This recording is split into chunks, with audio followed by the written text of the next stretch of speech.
बिहार में लोकसभा चुनाव का चुनाव प्रचार चल रहा है। लालू यादव का एमवाई समीकरण बिखरते हुए नजर आ रहा है। जहां राज्यसभा सदस्य अशफाक करीम का आरजेडी को बाय बाय कह देना, सरफराज का आरजेडी से नाराज होना, पप्पू के कारण यादव वोटर का बिदक जाना, अशफाक हीना के बाद सरफराज, देवेंद्र और राजवल्लभ यादव आरजेडी के लिए खतरा बन चुके हैं।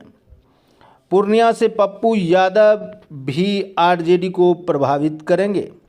बताया जाता है कि मुस्लिम यादव समीकरण ही लालू प्रसाद यादव का आधारभूत था। अशफाक करीम हीना साहब के बाद सरफराज गुस्से में है। देवेंद्र प्रसाद यादव, राजवल्लभ यादव, पप्पू यादव भी लालू के प्रति गुस्से से लाल हैं। कारण है कि लालू प्रसाद यादव ने इन लोगों को कोई तवज्जो नहीं दी है। इस प्रकार से 15 साल तक बिहार में लालू यादव और उनकी पत्नी राबड़ी देवी के राज का मुख्य आधारभूत एमवाई समीकरण ही था। लालू यादव के अलावा जिन मुस्लिम नेताओं की सक्रिय भागीदारी रही थी, उनमें सिवान के सांसद रहे शहाबुद्दीन, तस्मीउद्दीन और अब्दुल बारी सिद्दीकी के नाम उल्लेखनीय हैं। शहाबुद्दीन तो अब इस दुनिया में नहीं हैं, तस्मीउद्दीन भी अब नहीं रहे। अब्दुल बारी सिद्दीकी किसी तरह आज भी आरजेडी के झंडा उठाए हुए हैं। शहाबुद्दीन परिवार की प्रमुख उनकी पत्नी हिना साहब अब आरजेडी से नाता तोड़ चुकी है।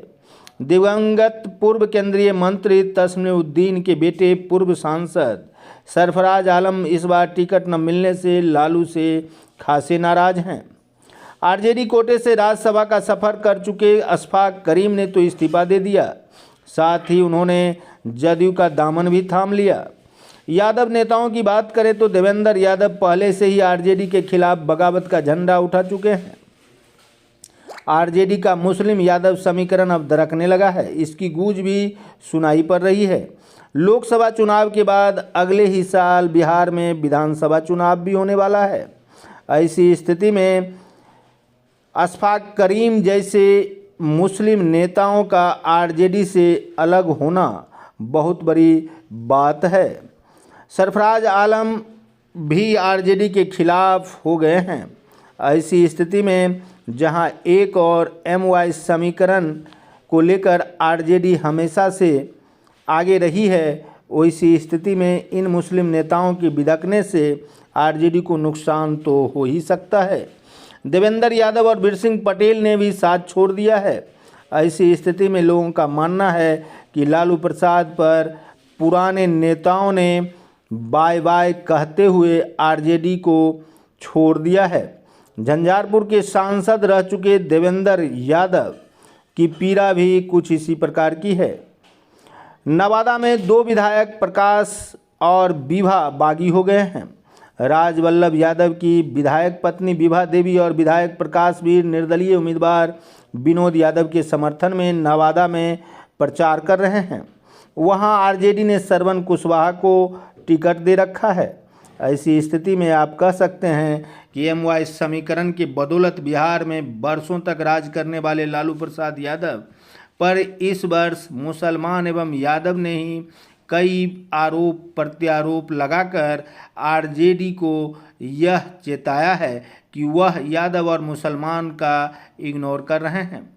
सबसे अधिक पप्पू यादव फैक्टर जो पूर्णिया में चल रहा है, वह भी लालू प्रसाद यादव के वोट बैंक को प्रभावित करेगा। हालांकि लालू प्रसाद यादव के बेटे तेजस्वी यादव ने कहा है कि इसी प्रकार से सबको खुश नहीं किया जा सकता है। 40 लोकसभा सीटों में आरजेडी महज 23 सीटों पर ही चुनाव लड़ रही है। ऐसी स्थिति में सभी टिकट की उम्मीद लगाए रहते हैं और सबको एक ही चुनाव में खुश करना संभव नहीं है। अब देखने वाली बात यह है कि 23 सीटों पर लड़ रही राजद को इस चुनाव में कितनी सीटें मिलती है। हालांकि राजद को खोने के लिए कुछ भी नहीं है, वहीं पाने के लिए बहुत कुछ। कारण है कि पिछले लोकसभा चुनाव में आरजेडी को एक भी सीट बिहार में नहीं मिली थी। 39 सीटों पर एनडीए के उम्मीदवार जीते थे। केवल एक सीट किशनगंज पर कांग्रेस को जीत मिली थी। इस प्रकार से जहां एनडीए को अपने 39 सांसदों को जिताने की बड़ी जिम्मेवारी है, वहीं आरजेडी एवं महागठबंधन को 40 सीटों में जितनी सीटें मिलेगी वह बहुत होगी। कारण है कि आरजेडी एवं महागठबंधन को खोने के लिए कुछ भी नहीं है, जबकि पाने के लिए 40 सीटें हैं। देखने वाली बात यह है कि महागठबंधन इस बार उम्मीदवार खड़ा करने में अब तक देरी ही कर रही है। जहां राजद ने सीवान सीट से अब तक अपने उम्मीदवार खड़े नहीं किए हैं, वहीं कांग्रेस ने समस्तीपुर समेत कई लोकसभा सीटों पर अपने उम्मीदवार के नाम की घोषणा अब तक नहीं की है। इस कारण महागठबंधन के उम्मीदवार के नामों की घोषणा में लेट लतीफी का फायदा एनडीए को मिल जाए तो यह असंभव नहीं लगता है।